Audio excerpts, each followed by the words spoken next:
Bapak dan Ibu jemaah subuh yang berbahagia.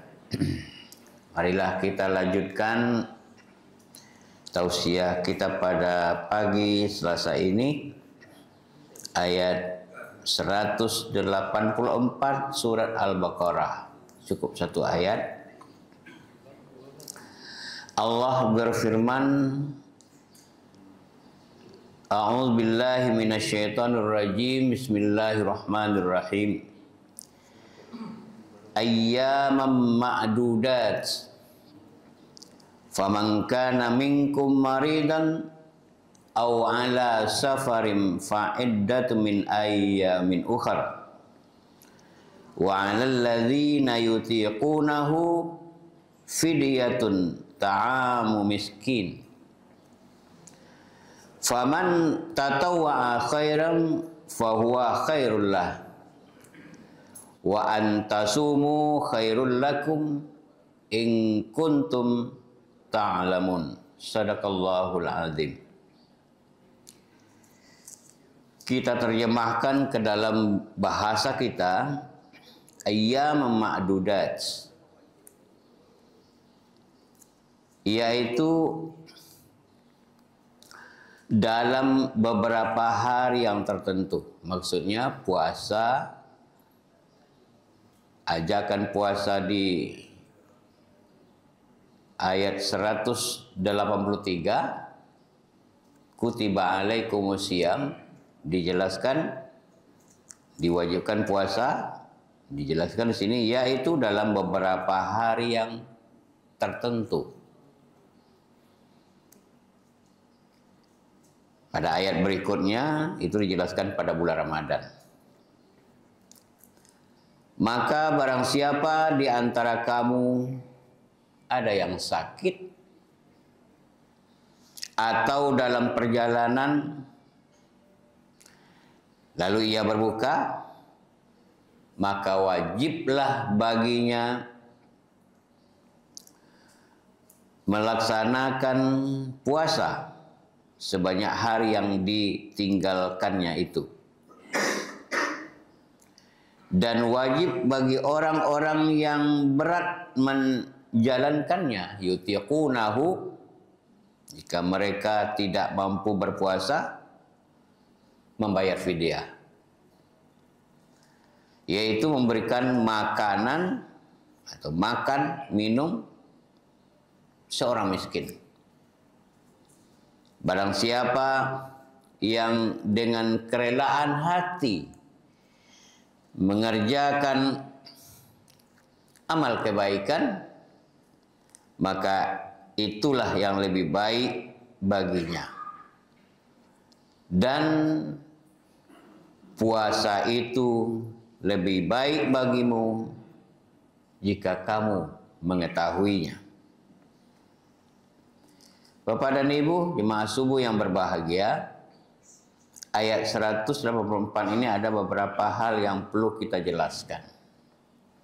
Setidak-tidaknya ayat ini pertama mengurangi beban psikologis kalau masih ada yang menganggap puasa itu berat. Yang kedua, masih dikurangi, Allah memberikan rukhsah dengan 3 hal. Ayyam ma'dudat, ini beberapa hari yang ditentukan. Ma'dudat muta'addidah. Al-ayyam muta'addidah, beberapa hari yang berbilang, yang ditentukan. Ini sebenarnya adalah mengurangi psikologis.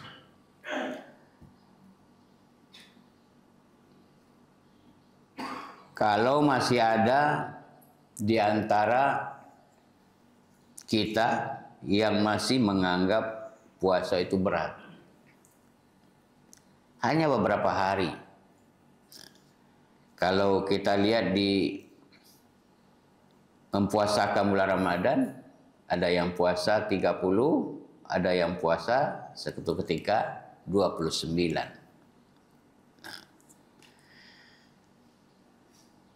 Nah, beban psikologis itu masih dikurangi,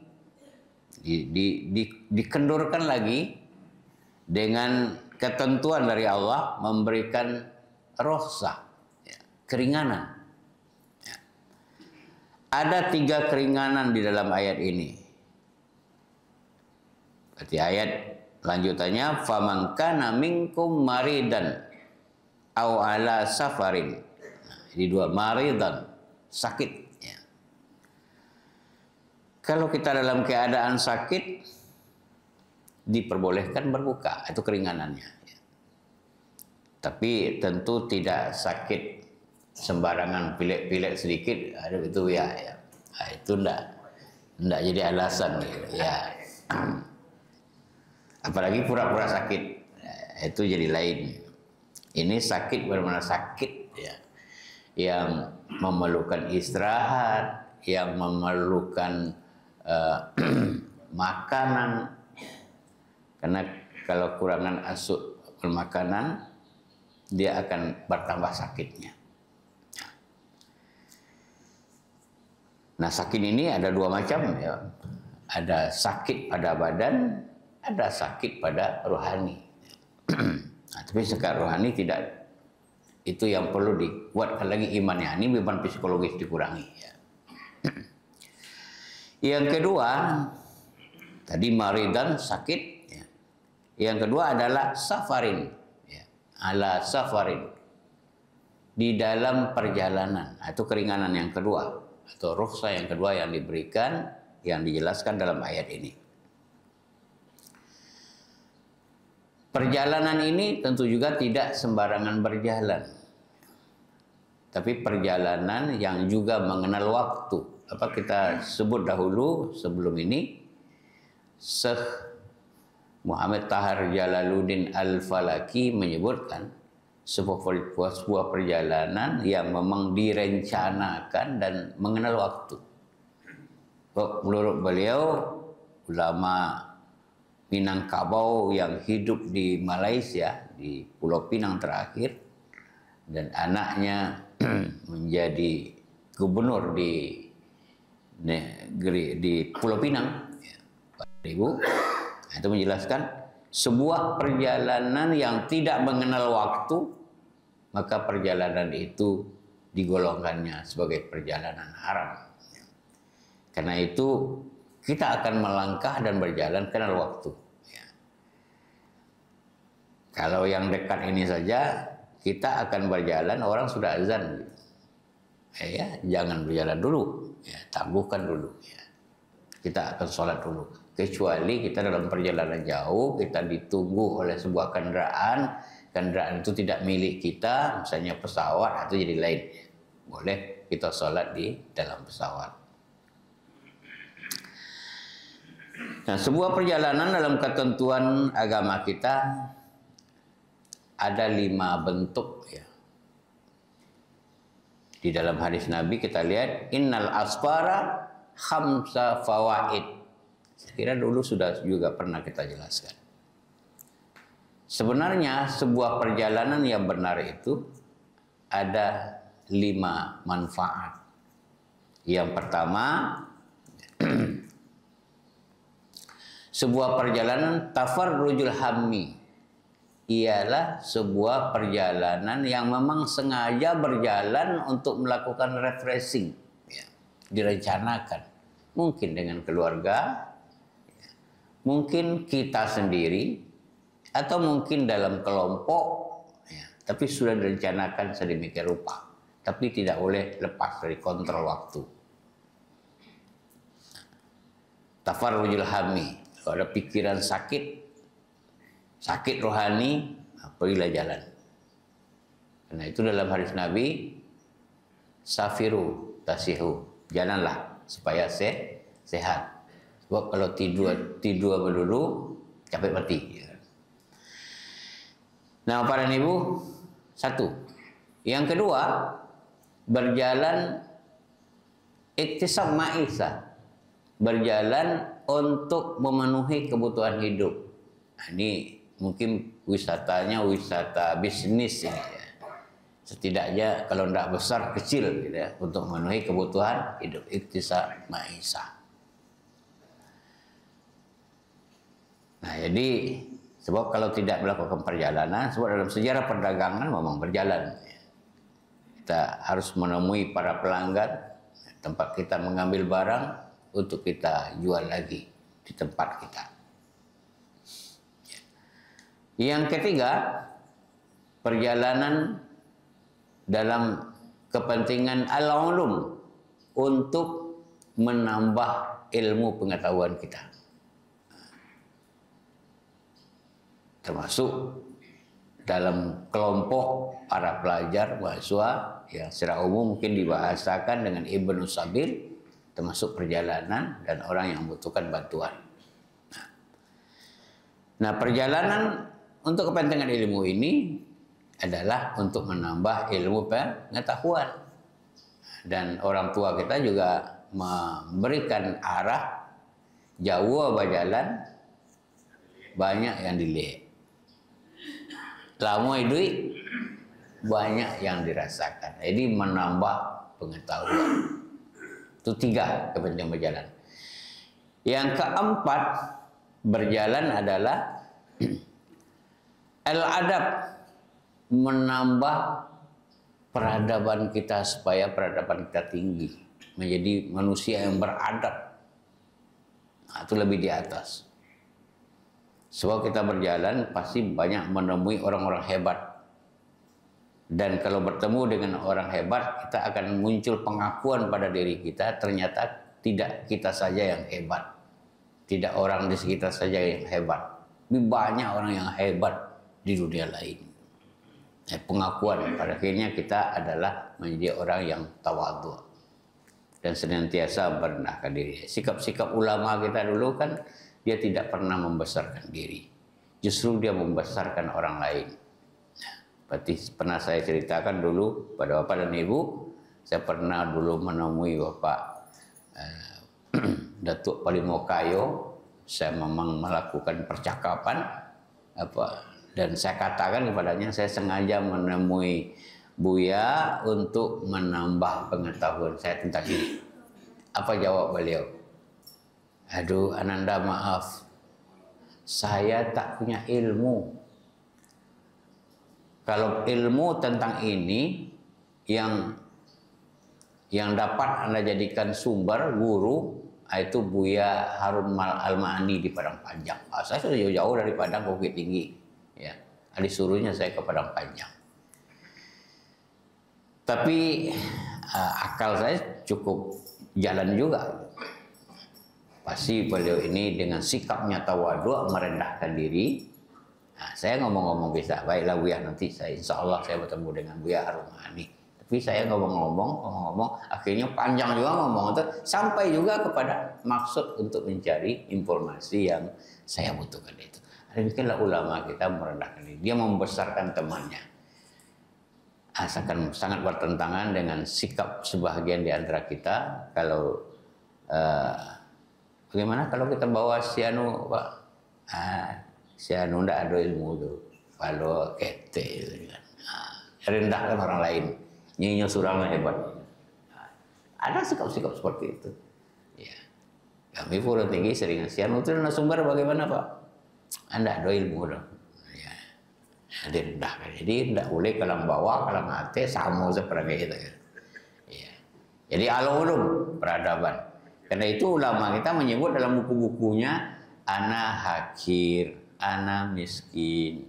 Disebutnya nyo miskin. Hakir artinya tidak punya kemampuan apa-apa. Padahal dia sumber. Kalau tidak bertanya kepada dia, rugi kita. Itu yang keempat. Jadi al-adab, menambah peradaban kita supaya tinggi. Yang kelima adalah suhbatul majid. Apa artinya? Mencari kawan yang baik-baik, menemui kawan mitra di Allah yang seimbang, menambah luas cakrawala pemikiran kita. Nah, itu dalam dunia pariwisata seperti itu, dalam perjalanan. Jadi di mahal itu. Ya. Tafarujul hami, refreshing, pikiran yang berkarat itu kata bersih kan. melihat alam yang indah ini, ciptaan Allah. Yang kedua, iktisab ma'isah, mencari kebutuhan hidup. Yang ketiga, menambah ilmu pengetahuan kita. Dan yang keempat adalah menambah tinggi peradaban. Dan yang kelima adalah suhbatul majid, mencari kawan dan di tempat kita berbincang. Nah, kata orang Minang, duduk surang basampi-sampi, duduk basamo belapang-lapang. Awak lah jale saki, pikiran saki. Di bolo mendengar biola. Antu berkuji di batang keladi dia kan. Nah, bapak dan ibu-ibu dibawa kawan, dicari kawan untuk berbagi pikiran, curhat dan sebagainya. Nah, tapi hati-hati juga kalau curhat ini biasa-biasa sering juga 2-3 lo curhat elok yang ketiga lah gujang lo lah gitu kan. Atau hati-hati. Nah, Bapak dan Ibu, itu safarin. Itu kalau perjalanan seperti itu boleh berbuka. Ya. Tentu memenuhi persyaratan. Ya. Memenuhi syarat kasar. Ya. Syarat itu setidaknya lebih 80 kilo. Ada yang menyebut bolak-balik, ada yang menyebut sekali jalan. Nah, itu ikhtilaf. Ya. Nah, Nabi pernah dengan para sahabat berjalan. Lalu mungkin cuaca panas, keletihan, semakin Nabi menyuruh berbuka. Berdalu, berfutur, silakan berbuka. Nabi berbuka, diikuti oleh para sahabat. Tapi ada sahabat yang tidak berbuka. Sebetulnya boleh-boleh saja.